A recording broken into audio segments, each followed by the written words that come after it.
بسم الله الرحمن الرحيم السلام عليكم ورحمة الله وبركاته وإذن سلام الدمان ومديدة ميل كستا جوبتان I hope in alla dantiin enjoy garanaysan season kasta idin tahay fall winter summer alla na idinku xifdiyo meeshaad joogtaan amiya allah kusoo dhawaada channelkayga waanu hanaadiya hadday igu cusub tahay fadlan soo dhawow don't forget subscribe and suulka yarna kor u taag walaalayaal waxaan rabaa maanta insha allah bidmillahi karin inaan sii wado qaybtii labaad bulshadeena iyo mental health iyo mental illnesska waxaan cudurdaar yar idinka siinaysanayaa nalka ka raali ahaada haddii bareyd idinku noqdo qof shaqaalaha baan hoo aroortii baan baxaa habeenkii aroortii guriga markaan ka baxana it's dark outside-ka markaan soo noqdona dark weeye so the only time aan wax duubi karaya waa habeenkii markaan guriga imaado soo choice kale ma lihi marka halaga raali ahaado taas cudurdaar weeye mar labaadka insha allah bidmillahi karim waxaan rabaa inaan xoogaa clarification ka sameeyo videogaygii hore iyo kan soo socda iyo generalba inaan mar walba ka hadlo ma rabo generalkan sideedaba waa my opinionkayga waxa aan arkay waxa aniga igu dhacay is general way specific qof bini'aadmiya oo aan tala siinayo ama aan ka hadlayo ma jirto unless uu qofkaas isagu isoo codsado maahaane everything about halka waa general baan ka hadlaynaa caafimaadka hadday noqotona maadaama waa xaqiiq maadaama anigaan caafimaadka ku dhex jiro ogahay waxyaabahan aan ka hadlaya waxyaaba reality weeye ma aha qof wax amaan bulshadeena ku eedeynaya ama qof kale ku eedeegay wax xanuun alla keenay qof kasta oo iimaan leh ama yaqaanana wuu garan karayaa marka this is waa general saas insha allah bismillahi karim marka haddaan sii wadno qaybtii caafimaadka madaxa ku dhacda xanuunkan general baa ahayd inta ka hadlayay specific weli ma aan bilaabin insha allah bismillahi bar waxaana kaga baxayaa general because specific haddaan dhex galno it's a lot xanuunka kan wuu fara badan yahay mid iyo laba maaha waay iyaga ayaa xataa different symptoms kala leh sii kala badan sii kala xanuunkoodu sii kala badan yahay ka kale marka laakiin waxaan ka hadlaynay oo badanaa bulshadeena ama adduunka dhanba common aada uga ah waa depression iyo anxiety-ga marka haddaynu usoo noqono depressionku oo depressionka laftigiisa ayaa xataa different u kala baxa oo dhowr kala ah oo mid kastaba uu kale ka duwan yahay inta diagnosiskiisu waxaa jirta mid seasonal la yidhaahdo seasonal depression oo wuxuu dhacaa waqtiyada qaybtoo dad buu winterka ku dhaca oo samarka iyo foolka iyo xilliyada kale springka oo kale caafimaad qaba laakiin winterka depression uu ku dhaca waa seasonal la yidhaahdo dad buu springka ku dhaca xilliyada roobabku da-ayo oo moodkoodu isbedelaa marka waa depressionka ayaa isaga laftigiisu kala bedelan depression ayaa different u kala baxa marka qofku waxay ku xidhan tahay how long uu qabay sidii assessment loogu sameeyay specifically kuu qabo ma major depression ba ma muxuu yahay kaas anxiety-ga sidoo kale dad badan ayaa qaba oo actually depressionka iyo anxiety-ga afartii qof aad aragtid ba at least laba ama saddex way I mean one ama two wuu qabaa waxaan ka hadlayaa general adduunyada dhan inaga kaliya maha ajnabi la-aan very common weeyaan haddaad aragtid dadka dhalinyaro yaryar baad arkaysa oo anxiety qaba inaga dad badan baa inagu jira haddaan aniga in yar idinka siiyo xataa my own background-kayga waxaa jirta aniga inaan waxaa jira social anxiety xataa mid la yirahdo dad meelaha publica keliya anxiety-gooda u bilowdo mar allaale publica markay usoo baxaan aan focus karayn karayn waxba qabsan karin oo uncomfortable noqonayo ka cararaya anigaygan idinla hadlaya berigi hore waxaan moodi jiray inay tahay xishood ma odhan kara anxiety social anxiety baan qabaa laakiin meelaha aroosyadoo kale very crowded-ka ah markaan imaado weliba iyadoo meesha laga buuxo haddaan soo galo xishood iyo uncomfortable oo dhan ba ay kusoo dhacdaa waxaan dareemayaa ma geli karo waxaa fiirinaya dadka dhan aniga soo wada fiirinayaan meelaha kaloo publica I don't care more hadday noqoto everywhere arsal laakiin aroos ma tegay oo weliba 100 qof dee ma fadhidaa haddaan arooska dadka ugu horreeya aan nahay oon tago I'm okay laakiin meesha oo laga buuxo haddaan galo oh my goodness frozen baan noqonayaa waxaa xasuusta maalin gabadhan faransnayaan aroos ay ka haystay aroos ay iga casuuntay I don't usually aroosyada ma aado arooska markaan aaday weliba rag iyo dumar isku jiro waa hotel baa laga dhigayay arooska oo halkaa laga buuxilay baanu tagnay markaan kadinkii kasoo galay 2 minute intaanaan soo socdo wixii khalqiga ah oo fadhiyay oo xataa iyagu ima eegayaan danahooday raacanayaan frozen baa noqday hore omaan sii socona gadaal baa u noqdo waa isrugay markaas dad laysoo diro dad badan aan soo dhex galo soo galay so I have that issue-ga waan isku ogahay meelaha special aroosyada kale dee meelo too much crowdedkaaga ma arko iskuulo hadday noqoto shaqo hadday noqoto conference hadday noqoto ma ibaadar garayso laakiin somehow meelaha dadku fara badan yihiin oo fadhiyaan oo so waxaan odhan karaya taasi part of the anxiety way I don't know specifically ma ihi yani severe ma ihi ay dibto ama lifekayga qata laakiin that one time ka is always uncomfortable baan dareemaa marka anxiety-ga laftigeedu ayaa different u kala baxda qofka waxay ku xidhan tahay qaybta haysa warwar baa gelaya I mean uncomfortable buu dareemaya so anxiety-gan halkaa kaga tagno way fara badan tahay specific ma raba inaan sii dhex galo depression-kii ayaa soo hadhay depressionka laftigiisa ayaa wuxuu kala baxaa different depression different types buu kala baxaa marka waxay ku xidhan tahay qofka kii ku dhacay iyo how long uu qabay iyo you know marka waxaa jirta mid very common ah oo gabdhuhu markay umulaan ku dhaca dadka dagaalada aaday dadka meelaha BTS la yidhaahdo marka hadda for example waxaan idinku siinaya inantii Soomaaliyeed oo maalintii dhaweyto Minnesota St. Cloud magaalada St. Cloud dheerada Minnesota ku taala cunug yar oo 3 bilood jira ayaa dhashay bay gowracday inantan magaceeda waxaa la yiraahdaa Fardowsa waa she's 26 years old magaaladaas ay degan tahay inanta tan markaa 3 ciyaal leedahay hooyo 3 ciyaal leeyahay cunug yar bay dhashay oo wiil oo 3 bilood jira hooyadeed ayaa 2 ciyaal oo hayso state kala degan sida uu newsku la yiri marka for example baan idinku siinaya inanta tan maalmaha kamid ah oo hadda dee adig couple weeks ka hor oo ahayd bay hooyadeed waxay ku tir hooyo wiilkii waan qowracay ama qalay bakad u taqaanin trashka ayaana ku soo riday maamadii 2 ciyaal dhashana way haysaa xaafadada gabdho dariskeeda ay soo wacday waxay ku tiri waxa sahiblaay igu tir Firdaws igu tir bal hubiya waa la tagay wala soo hubiyo cunugku ku jira markii ba booliska la wacay waa la yimi marka waxay tiri markii oo de reportkeeda aan akhristaan ku arkay waxay tiri maalmahan oo dhan madax xanuun ayaa hayay waan isku buuqsanaa ma suurta la'aan baa igu dhacday cunugku qaylinayay aniga dhan markaan xataa cunuga qalabay tiri qaylinayay marka oynayay I mean sorry marka badana not all of them kuma dhacdo laakiin waa very very common waxa aad u common ah weeyaan inuu ku dhacdo gabdhaha markay umulaan sababtoo new life cusub ayaa kusoo kordhay child aanay hore u lahaan jirin moodkeena dhan dumar markaynu nahay waa hormoneskaaga dhan markaad umul tahay marka caadadu kugu dhacdo you know waxyaabo badan baa sometimes waa dumar leenahay hormoneskan uu isbedbedelaya marka hooyooyinka badana markay ilmaha dhalaan not all of them laakiin qayb ku dhacaa waa very common oo wax la yaqaano marka hadda inantan sidaan ka akhrisanay halkeeda I'm sure inantaas miskiintaas BTS bay qabtay xanuunka post trauma ayaa depressionka marka shikuran ma ay waxa iska celin kartay ma ahayn hadday dhakhtar wixii lahayd oo oran lahayd even her on dhakhtarkeeda oran lahayd xanuunkaas ay haya am feeling ila bini'aadmi baynu naho marka wax kugu soo cusboonadan waad garan kartaa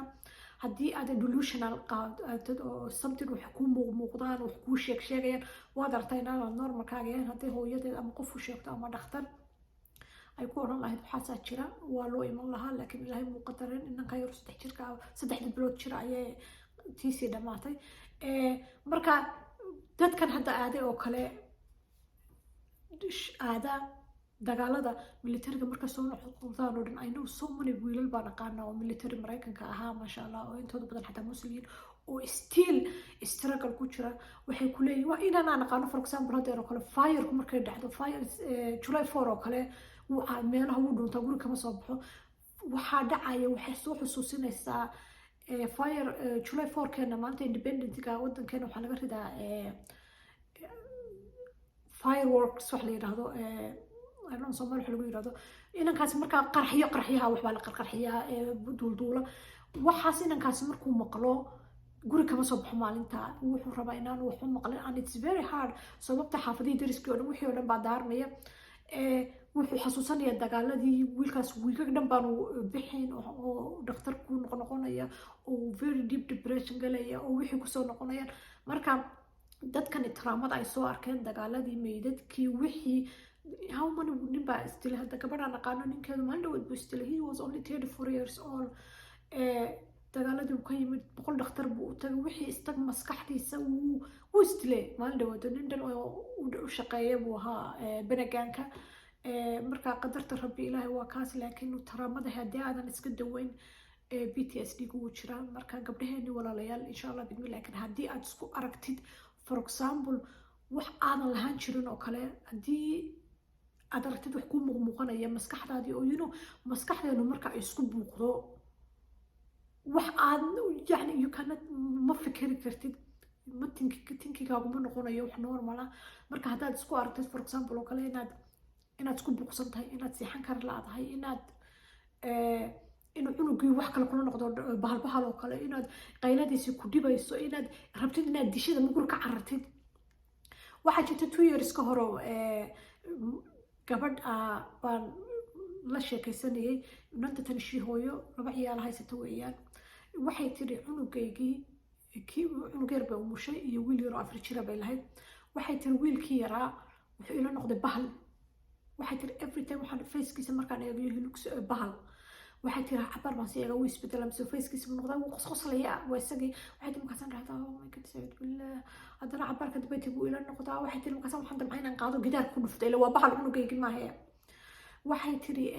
waan ka cararaa qolkaan galaa inagu ooya. waxay tiri markuu ooyo waa laygu sii kacaa. waxay tiri markii dambe intaan qaaday wuu bahal ila noqday bay tiri, waxaan bahalkan ma eegan kartid. intay qaaday bay baadka kusoo dhex riday.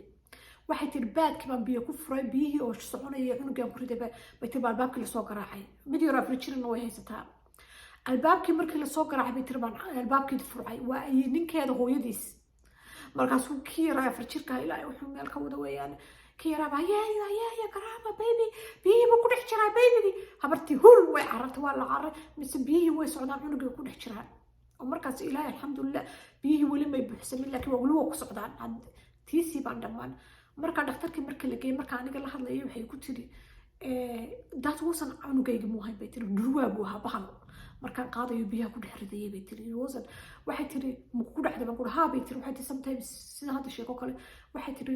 mar isagii facekiisa buu noqonaya. waxay tiri markaas arkay cunugaygii qoslaya, markaasaan farxaya. waxay tiri haddana sii fiirinaya, mise bay tiri bahal weji weyn la weeyaan, mar ay buu ila ekaanaya, mar waxay tiri marka waxbaa ii muuqanaya, waxbaa ii arkaya, mugdi baan arkaya. marka PTS-ka wax fara komana gabdhaha ku dhacweeye walaalayaal ha qarsanina. waxa kan xataa dadka baqaysid dhakhtarkaaga galab habeen hadday kugu dhacdo kale hadlayn baa jira, telefona 1-800 baa jira. waco everywhere ma adduunka ilaahay meeshaad ka joogtid waco, ama qof family oo shaqo waxaad tirahdaa war hebelow waxbaan arkaya, waxbaa ii muuqda, walaalo waxaan sameeyay ma garanaya, bal kaale cunugayga korqad iyo waxaana jira dhakhtar aad. booliiska lagugu yeedhaya, booliiskana waxaad ogaataan markay yimaadaan iyo qaybtan caafimaad boolisku dee ano train inay treat gareeyaan qof xanuun qaba. waa aragteen maalin walba wadankeena dad baa la dilayaa, boolisku dilayaan mental xanuun qaba, because boolisku dee ano train. haddaad 911 wacdid boolisku wuu ku imanaya, laakiin there is nothing they can do, ay ku samayn karayaan. waxaa muhiima inaad way imanayaan mar walba, waxay safety-ga fiirinayaan, laakiin they don't know intooda badan how to deal dad qof xanuunsanaya. marka qaybta caafimaadka hotline-ka waco, dhakhtarkaaga u sheeg haddaad isku aragtid any symptoms oo aadan lahaan jirin, ha ignore garayn. teeda kale waxaynu kale oo muhiim ogaana depressionku qof kasta ayuu ku dhici karayaa. anybody oo inaga mida waxaa jirta waqti aad low down tahay lifekaaga, waxaa dhacda ama way kusoo martay ama way kusoo mari doontaa, ama ilaahay ha ka haya haddaanay kusoo marin, ama haddaad ku jirtaa. bini aadmiga nolosha tan waa test. maalina high bay kuu tahay, maalina low bay kuu tahay, maalina in the middle-kay kuu tahay. marka waxaa jirta waqti ay kaa jajaban tahay, waqti baa jirta situationku xaaladda kugu adagtay, shaqalaan baa kugu dhici karta, irsaaqadii allah kugu soo yaraan daciifi karta, kugu yaraan karta, awlaadii baa kaa sidaad rabtay noqon weydo, ninkii baa kaa tegi kara, naagtii baa kaa tegi karta, shaqaad waayi karta, another yacni dhibaatooyin baa iska jira imanaya. ogow xaaladdu inay qof kasta waxaana ku dhici karto, qofba qofkuu ka iimaan badan yahay. markaan lahaa videogayga hore, yes qofka iimaanka badan oo strongiga ah waxaa laga yaabaa, ma odhan karno xanuunka kuma dhici karo, laakiin marka xanuunka ama uu ku dhaco ama situation ay soo food saarto ayuu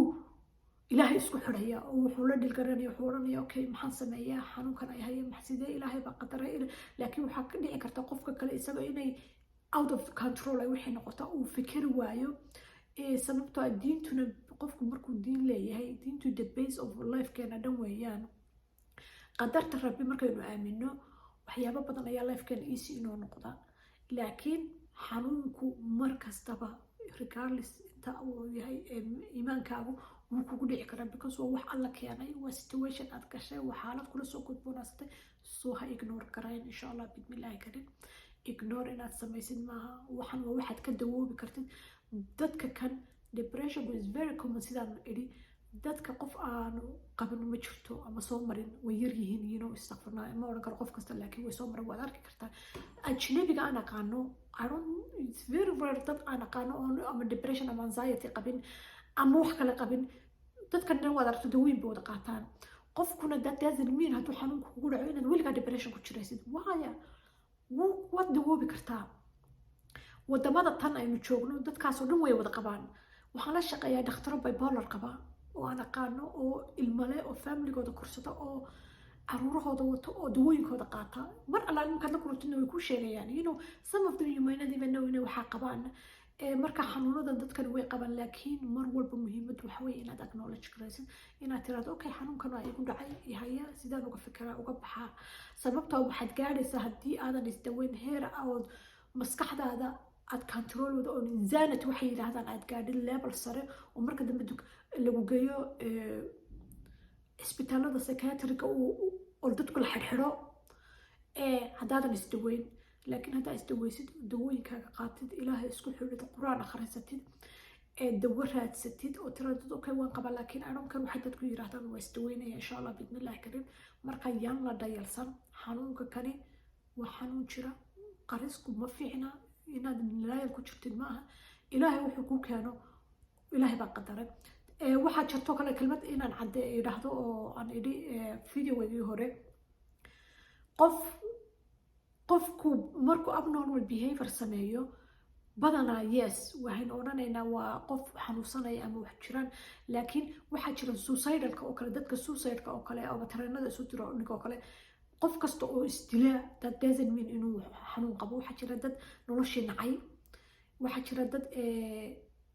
dhibaato haysato raba inay dhibaatada ka baxaan oo xataa marka diagnosis lagu sameeyo lagu leeyahay mental illness muu qaban qofkaasi laakiin suicidal buu ahaa nin naagtiisi dilay oo la odhanayo xataa inaanu xanuunkaa qabin baa jirta laakiin naagta ciil uu qabay buu dilay so that doesn't mean qofkaasi inuu ama xanuunsanayay dadka suicidalka ah oo kale qaybtood qaybna xanuunkay qabaan qaybna ma qabaan oo ama revenge ay qofkii ka argusanayaan bay u diraan ama iyagaa naftooda dilaya ama qof bay ku baanish garaynayaan marka taasina way dhacdaa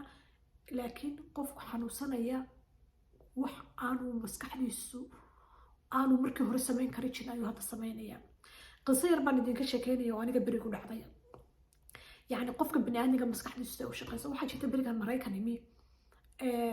wax yar baan wadanka joogay marka wax yar I don't know intaan joogay dinka bilo yar baan joogay maalin maalmaha ka dhacda kamid ayaan aad u cadhooday noloshayda maalintaas ima ay soo marin horena ima ay soo marin gadaalna ima ay soo marin and I pray to Allah inaanay noloshayda ay soo marin cadhadii aan cadhooday yacni waxay ahayd extreme I cannot even ma idin sharxi karo xataa si aan caadi ahayn ayaan u cadhooday waxaan soo bas baan rabay inaan raaco downtown Minneapolis baan marayay ma kula tahay wallahi weli waan xasuusta it makes me so even naxdin markaan xasuusto madaxii wuxuu ila ekaaday anigu baan dareemayay huge I couldn't even think straight